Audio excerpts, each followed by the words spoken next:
Hello everybody, welcome to the channel. On today's episode of The Entire Country is Under Quarantine, so let's find something to do in the garage. We are going to be removing, painting, and reinstalling my DTM Fiberwerkz wide body kit on the 318ti.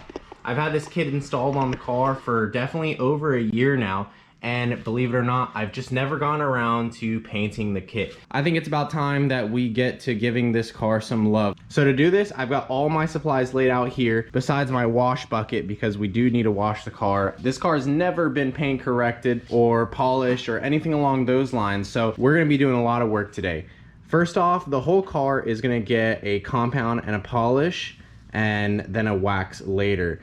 But the fenders, which haven't been prepped for paint yet, we're going to do a sandable primer. We might have to use some Bondo in some areas. And then we're going to go to our generic gloss white, which I don't think it's so important that we didn't do Alpine white. This is a race car slash drift car. And then later on, we'll be using the polishing sandpaper to get the orange peel out of the body panels, so it'll look really smooth. So I'm really excited to do this. First things first, we got to get the car out of the garage and take all the panels off.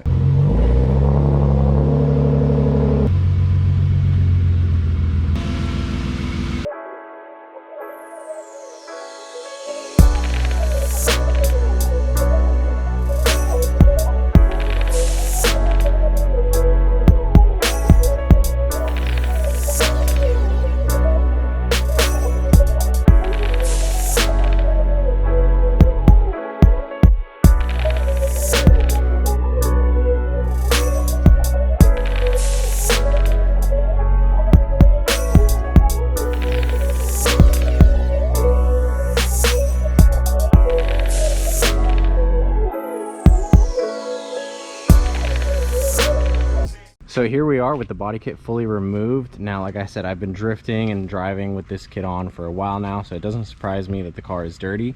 We did encounter a couple of broken bolts along the way, so we're gonna have to install some new rivnuts, which we'll be covering. And now we're just gonna clean the car with some dish soap and a sponge, try to get all this dirt and grease off of the car so that we can put it in the garage and start cleaning the paint.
So here are my DTM Fiberwerkz wide body fender flares that I've had on my car for about a year and a half now, maybe a little bit longer.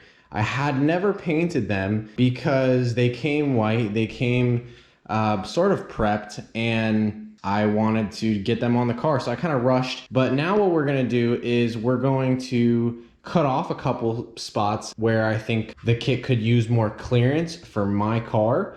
This might be different from your car, but we're also going to fix some of the cutting that I already did. We've got some Bondo to fill in some areas like the damage that we have already, and then we'll end up sanding this, priming it, and doing base coat and some clear coat. If you haven't already, check out DTM Fiberwerkz. They make wide body kits for a lot of the E series BMWs and some carbon fiber stuff. A lot of cool aero. This is fiberglass, but it's super strong. I'm excited to see how it looks once it's painted.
Where we're at on fixing the DTM Fiberwerkz panels with Bondo. So we got the Bondo from Harbor Freight. It's nothing special, and all you're doing is adding layers and layers of Bondo on and then sanding it down. And here we went through the primer that's on the panel, just trying to get it smooth, and it came out really good, matches the body line.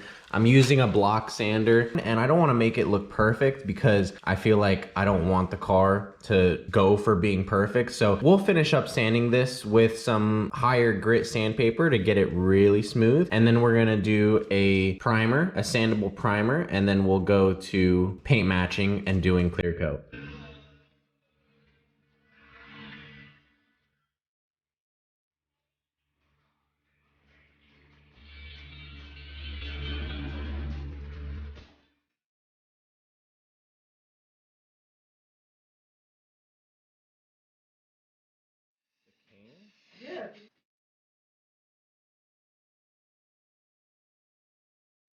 Now, one problem that we had is that when we took the body kit off, unfortunately, I did have a period of time where I parked this car outdoors, and this hardware was not resistant to corrosion.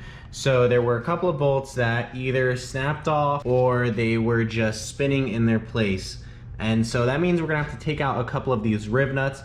I'm gonna do that using a grinding wheel on an angle grinder, and hopefully they come out cleanly. And then we can put in new rivnuts, and then we should be able to mount up the body kit.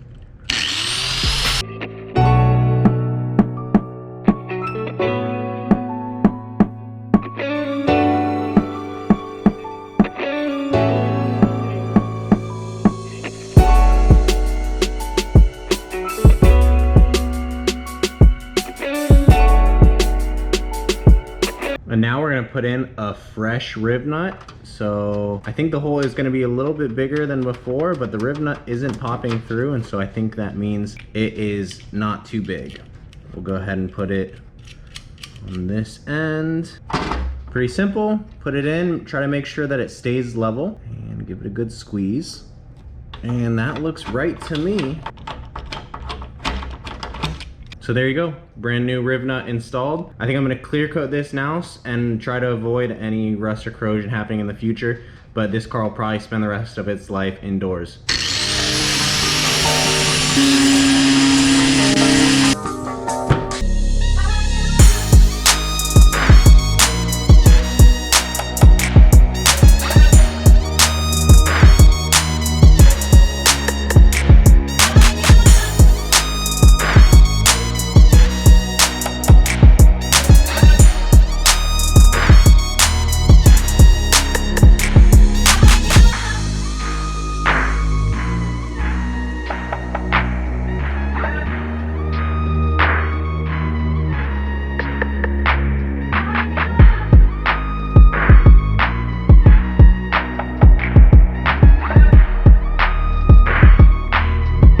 the moment of truth. Car is all done. Let's take a look at how it came out.